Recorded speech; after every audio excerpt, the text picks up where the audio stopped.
Hello. क्या आपने empath के बारे में सुना है? इम्पैथ जिनमें एम्पैथी कुछ ज़्यादा होती है। ये सेंसिटिव सोल होती हैं। हमारे ही आसपास ये लोग होते हैं। इन्हें पहचानने के या अपने आप को जानने का कि क्या आप इम्पैथ हैं, वो कैसे पता लगता है? कुछ पॉइंट्स हैं जो मैं यहाँ देने जा रही हूँ, so that you can understand that you are an empath or not. क्या आप लोगों के इमोशंस को बहुत जल्दी फील कर लेते हैं या उन्हें वैसे ही फील करते हैं जैसे वो आपकी अपनी हों? क्या भीड़ में आप अनकंफर्टेबल हो जाते हैं? क्या आप बहुत ज़्यादा इंट्रोवर्ट हैं? क्या आप लोगों की फीलिंग को उसी तरह से समझ पाते हैं जैसे वो खुद महसूस कर रहे हैं? क्या आप लोगों के लिए, उनकी भावनाओं के लिए बहुत ज़्यादा सेंसिटिव हैं? हो सकता है कि आप इम्पैथ हों। First one is that empath जो वर्ड है वो आया है एम्पैथी से, जिन लोगों में एम्पैथी बहुत ज़्यादा होती है। फॉर एग्ज़ाम्पल, अगर मान लीजिए आपके किसी दोस्त का डॉग जो कि 10 साल पुराना था वो मर गया और वो आपको बताता है कि ऐसा हुआ, और आप उसकी इमोशन को, उसके स्ट्रेस को, उसके ग्रीफ को उसी तरह से फील कर पा रहे हैं जबकि वो आपका डॉग नहीं है, that is the sign that you are an empath. Second, जब आप किसी भीड़ भाड़ वाले एरिया में जाते हैं या जगह पे जाते हैं जहाँ बहुत सारे लोग हैं, तो आप वो इमोशंस फील करते हैं जो आपके नहीं हैं। कई बार ऐसा होता है कि हमारी ब्रीदिंग में इशू होने लगता है, हमें ब्रीथ करना मुश्किल हो जाता है बहुत सारे लोगों के बीच में। इसीलिए जो इम्पैथ होते हैं वो अकेले रहना ज़्यादा पसंद करते हैं, वो भीड़ भाड़ से बचते हैं, वो ऐसी जगह पर जाना पसंद नहीं करते जहाँ पे बहुत लोग हों, क्योंकि वो उनके लिए अनकंफर्टेबल हो जाता है। उन्हें ब्रीदिंग में भी प्रॉब्लम होने लग जाती है और वो एब्जॉर्ब कर लेते हैं लोगों के इमोशंस को। वो किसी भी तरह के इमोशंस हो, चाहे वो स्ट्रेस हो, चाहे वो हैप्पीनेस हो, they can absorb them. Third, they are highly sensitive and mostly these people are healers, because वो फील कर सकते हैं लोगों की इमोशंस को, उनके मेंटालिटी को, उनसे बात करके भी नहीं। जब वो, उनकी टेंडेंसी ऐसी होती है कि जब दूसरे लोग उनके आसपास भी होते हैं, वो एनर्जी को महसूस कर सकते हैं, एनर्जी को फील कर सकते हैं, और उस एनर्जी से ही कई बार उन्हें पता लग जाता है सामने वाले की पर्सनैलिटी का, कि उनके थॉट्स किस तरह के हैं या उनकी पर्सनैलिटी कैसी है, हैवी है, नेगेटिव है या पॉजिटिव है, और वो उसी तरह से फिर रिएक्ट करते हैं। तो उनके लिए यहाँ भी प्रॉब्लम हो जाती है लोगों को ट्रीट करने में। नेक्स्ट, मोस्टली इम्पैथ्स जो होते हैं वो इंट्रोवर्ट होते हैं। अगर हम उनका चाइल्डहुड भी देखें तो बचपन से ही वो अकेले रहना पसंद करते हैं। उन्हें पार्टीज़ में जाना, मैरिजेस, सेरेमनीज़ में जाना उन्हें ज़्यादा पसंद नहीं होता। परिवार में अलग थलग रहना वो ज़्यादा पसंद करते हैं। कई बार देखा जाता है कि उनकी फैमिली भी उनसे इस मैटर में बहुत, उनको इशू रहता है कि वो घुलते मिलते नहीं हैं फैमिली के अंदर, लेकिन ये उनकी सोल की टेंडेंसी होती है। वो इसीलिए ऐसा होते हैं क्योंकि उन्हें नहीं पता कि ऐसा उनके साथ क्यों हो रहा है, बट वो अनकॉन्शियसली वो एनर्जीज़ जो होती हैं वो एब्जॉर्ब कर लेते हैं, और इसीलिए वो कॉन्शियसली उन सिचुएशन से दूर रहने की कोशिश करते हैं और मोस्टली अकेले रहना पसंद करते हैं, इंट्रोवर्ट होते हैं। जो इम्पैथ्स होते हैं उनके फ्रेंड्स अगर हम देखें तो बहुत कम पाए जाते हैं, बहुत कम।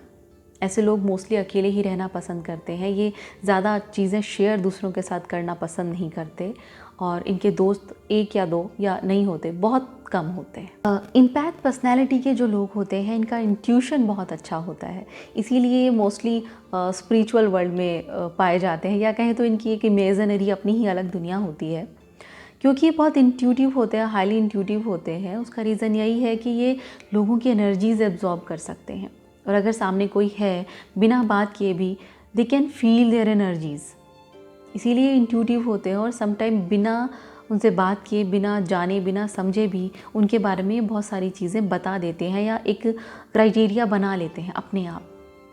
तो जहाँ भी उन्हें थोड़ा कुछ नेगेटिव दिखता है वो अपने आप पीछे खिसक जाते हैं। एक और इम्पैक्ट जो होते हैं वो बहुत नेचर के बहुत करीब होते हैं, और कई बार शायद लोग जानते ना हो, लेकिन जब ये नेचर में होते हैं तो ये बहुत पीसफुल फील करते हैं, और इन्हें आदत होती है ट्रीज से या बर्ड से या एनिमल से बात करने की, और उनसे एक बहुत अच्छा कनेक्शन इन्हें फील होता है। बर्ड्स या एनिमल्स इनकी तरफ अट्रैक्ट होते हैं, तो ये बहुत प्रकृति प्रेमी कह सकते हैं होते हैं। रिलेशनशिप में अक्सर प्रॉब्लम्स होती हैं क्योंकि इम्पैथ्स जो होते हैं they are not feel for someone, they feel with someone. ये बिल्कुल वैसा ही फील कर रहे होते हैं जैसा इनके पार्टनर फील करते हैं।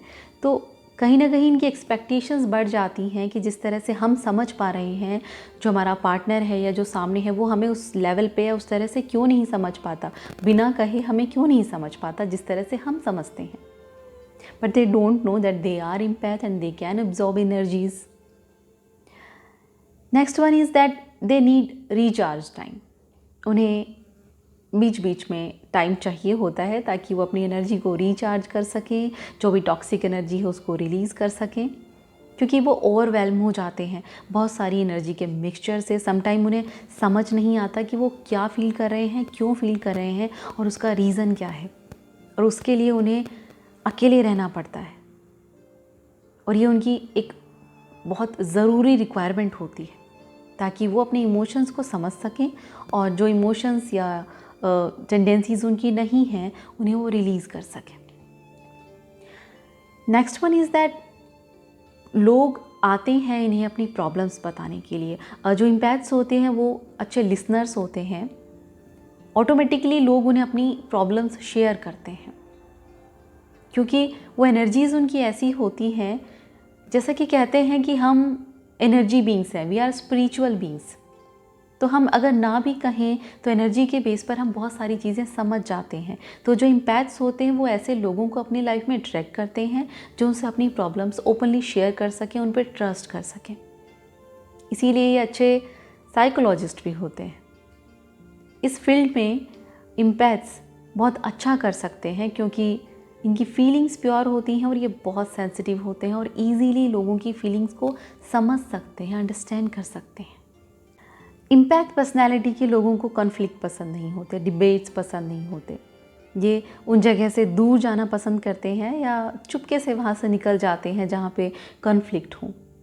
इन्हें अपने आप को प्रूव करने की ज़रूरत नहीं होती, वो बस पीस चाहते हैं। इनके जो इमोशंस होते हैं वही इनकी सबसे बड़ी प्रॉब्लम होते हैं क्योंकि ये अपने इमोशंस को कंट्रोल नहीं कर पाते समटाइम।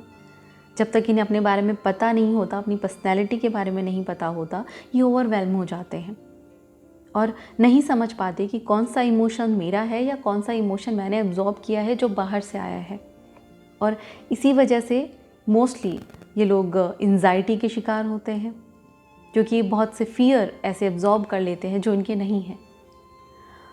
सेकेंड इज़ इम्पैथ्स जो होते हैं इनके लिए अपनी बाउंड्री सेट करना समटाइम मुश्किल हो जाता है, इसीलिए टॉक्सिक लोगों को अपनी लाइफ में अट्रैक्ट करते हैं। बाउंड्रीज़ क्योंकि ये बहुत इमोशनल होते हैं, सेंसिटिव होते हैं और ऑलवेज़ लोगों की हेल्प करने के लिए रेडी रहते हैं, लेकिन हमेशा लोग वो हेल्प डिज़र्व नहीं करते हैं समटाइम, और इसी वजह से वो में फंस जाते हैं। इसीलिए इन्हें अपनी बाउंड्री क्रिएट करना बहुत ज़रूरी होता है जो इनके लिए मुश्किल हो जाता है। ये थी इम्पैथ्स की कुछ अलग सी पर्सनालिटी। इम्पैथ्स जो होते हैं वो फिट नहीं कर पाते अपने आप को इस सोशल, इस कल्चरल ट्रेडिशंस में या फिर रूल्स में, वो अपने आप को फिट नहीं कर पाते हैं। उनकी अपनी ही एक अलग दुनिया होती है, या कहते हैं कि वो अपनी ही एक अलग वर्ल्ड बना लेते हैं जहाँ पे वो पीसफुल या सेफ फील करें। आज के लिए बस इतना ही। Thank you.